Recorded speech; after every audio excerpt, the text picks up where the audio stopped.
no, that's it.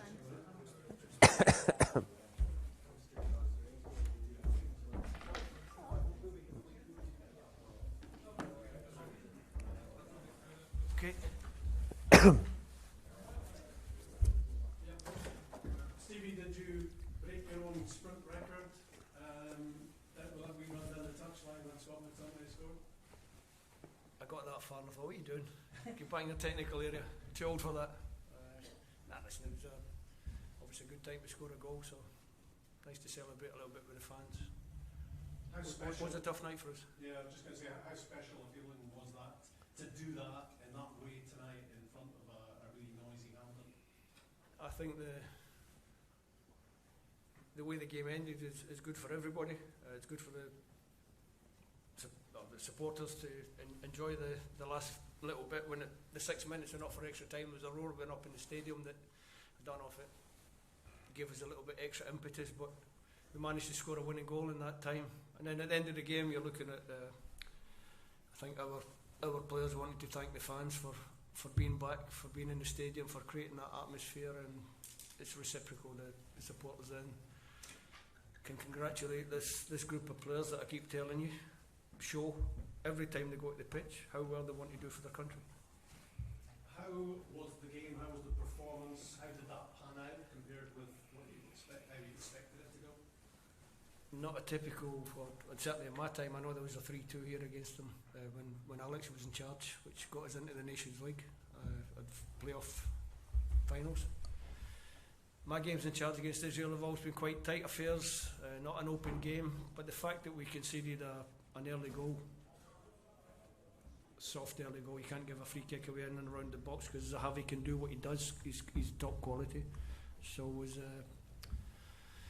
changed the dynamic of the whole game really. It meant that we had to get after them. They could play the game that they wanted to play, which is a counter-attack game, which is why they managed to score 5 against Austria. It was similar, they scored after 3 minutes against Austria and then scored so many goals on counter-attack. So it was difficult for us to get back in it. The players took their time. Eventually we made some passes, and eventually we got John McGinn free at the edge of the box, made it 1-1. And we shot ourselves in the foot again almost immediately, losing another soft goal. And that's 2 big blows to take. We had managed to put ourselves back in some kind of contention going back into the break, and then we get the penalty and Dykesy misses. So I told them at half time, if you do want to lose a game, you're doing it in a perfect fashion. So the talk in half time was really just about, we have to play our way. We have to be play with more tempo, play with a little bit more ambition, control the game better, and we did that from the start of the second half, more or less to the 96th minute, and we got reward. Your opposite number, Willie Rutenstein, was talking about just that build-up of pressure against Israel second half, and eventually it pays off. Yeah, it does. It does. Well, obviously that was the game plan, is to build that kind of pressure from the start, but the early goal changes the dynamic of the game, and even when we got back in at 1-1, we let ourselves lose another one, which makes it a long night. Pleasing thing for me as a coach is people say we can't score goals. 17 shots on target. 17 shots, 9 on target. And on a night when we needed to score 3 goals, we scored 3 goals. So that tells you that we can score goals. So for the confidence of the group moving forward, I think that's a big thing. Last few questions, please. What did you think about the referee's turnaround on the decision on the Dykes goal? Well, initially from the technical area, I'm looking at it and I'm thinking there's a foul, because the referee chalked the goal off, and I turn to my bench, my technical area, and they're telling me straight away that there's no contact.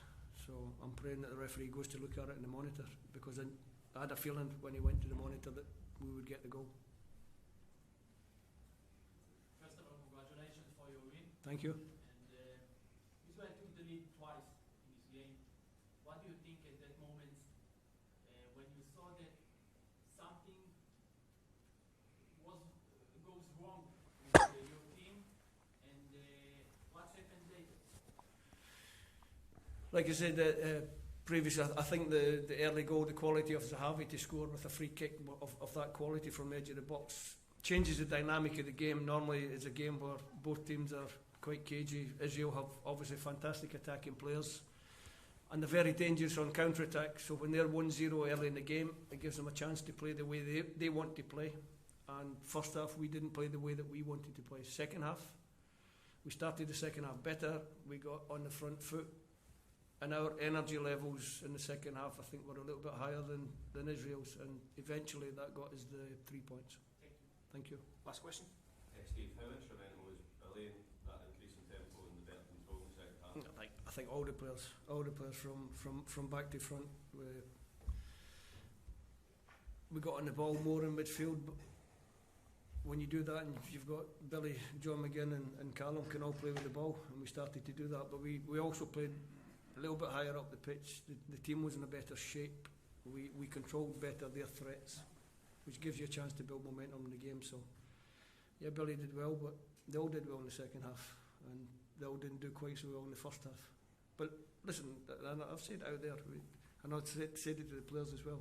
It's only 3 points. It's a great night. It's exciting.